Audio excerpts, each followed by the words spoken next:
We are here at SDSU with some of the cast from the movie Loophole. Hey guys, welcome. Thanks for joining us today. Just tell us a little bit about yourselves and what your role is in the movie. Well, I'm Crysstal Hubbard, and I play May in the movie, and she is kind of a spitfire. She walks into the shop and says, I am a singer, and I want you to hire me. And they doubt her for a moment, but she proves that she's got exactly what they're looking for, and that was a lot of fun. It's the first time I got to have that much attitude for that part. You get to sing. I did get to sing. That was a real treat. I'm Nicholas Massa, and I played Stathis. He was an ordinary guy.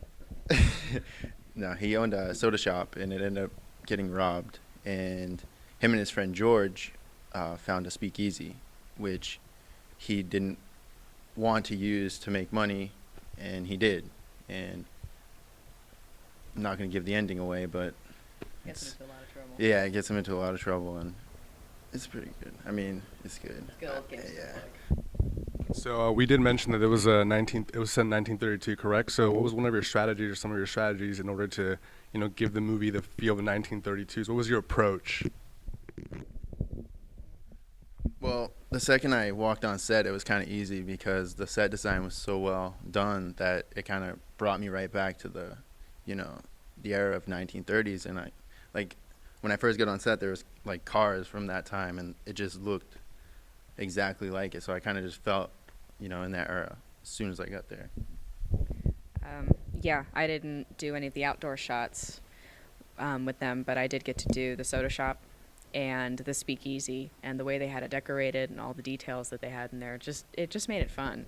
I think there's a photo of me somewhere, like sitting on one of the couches in the speakeasy on my cell phone, because I was just happy to sit there and stay there. And for me, playing a female character, the women then, all of their influence came from the magazines and came from the movies that they saw. So they did tend to be very dramatic and flamboyant personalities. They wanted to, be as entertaining as the women that they saw, kind of exaggerating it on screen. So a lot of colorful language, and a lot of, the hair, the makeup, the clothes, dramatic attitude when you talk to a man, and so that was kind of fun to feel like it's okay to be this, because that's really how they tried to interact with everybody. So I'm sure you guys are terrific actors. I've actually seen some of you act before, but there had to be one specific challenge, especially in the era of 1932. Even if it was a small thing, what do you think it was? Well, there was this one word that I just couldn't get right, and I really still don't know what it is. It's afiesto or something, and aftuendo, and I just couldn't get it. Is it Greek? It's Greek. It's a Greek word, and You got it now. I got it now, and it was a pretty rough scene. It was one easy take, and I just couldn't get it down. So that was probably the toughest part for me. So what was your mentality when you were trying to get through it? What did you have to do? That one I just had to get mad. I had to get mad. I mean, getting mad in acting, they say, isn't like really good acting, but it worked, and I had to. Thomas, a great director, kind of directed me into it and put me in that place, and it worked out really well. So I think for that example, it's exactly the way to do it. Acting's just having a real emotion, but an imaginary circumstance.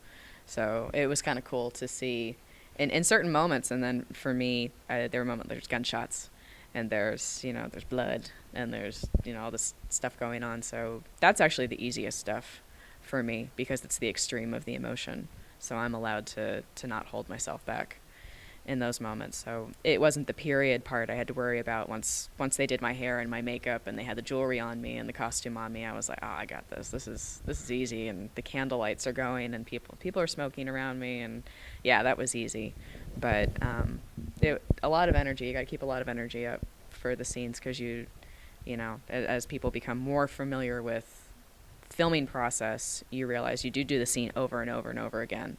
So holding that emotional level is always the most challenging part for me as an actor. Not going there in the first place, but maintaining it for the next 15 takes. I thought it'd be difficult when you grabbed his crotch. Thank you. Spoilers! No spoilers. No, Yeah, that was fun. Okay, we're gonna leave the crotch stuff at that. All right. Well, I know you guys have been acting for a while. For some of our younger viewers who are actually thinking about getting into the business, what advice would you have for them? Just don't give up. You know, every day you're going to hear no, and you're going to want response from every person you come in contact with, and it's not going to happen. You're going to get, you know, one reply to an email every 200 that you send out. It's just, it's a grueling business, but it's definitely worth it if you want it, and you just got to keep going forward.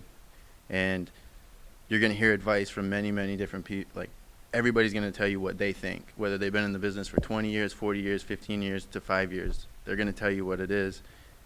And you can collect that information and dish out what you don't want to do for yourself. And you have to remember where you came from, because if you don't, then you're just going to lose it. So that's what. I think for me, acting is like writing. You have to do what you love. So it's wonderful to put yourself out there and not, you know, you become friends with rejection. It's just a part of everything. But because of how entertainment has moved and all the technology that's available, there's so many more opportunities for you to go out and do it yourself, to, you know, write something that you love, to try and become involved in a production that you know people are in already because they're your friends, because they're people. Do a million different things. And when you're doing your own stuff, when you go out with your friends and you just show that you believe in yourself and what you're capable of, and you're putting your heart into something that you believe in and that you have a connection with, it'll show. It'll always come through. And when people see that, it opens up so many more doors for you. So it is the persistence, but it's persistence with yourself. It can't just be coming from somebody else on the outside. Very well put. Well, again, we'd like to thank Nick and Crysstal for being here with us today. Check out the links that we're going to post on TME with the movie Loophole. Again, thank you to SCSU and the cast. I'm your host, Ray Silveyra, and that's my entertainment. What's yours?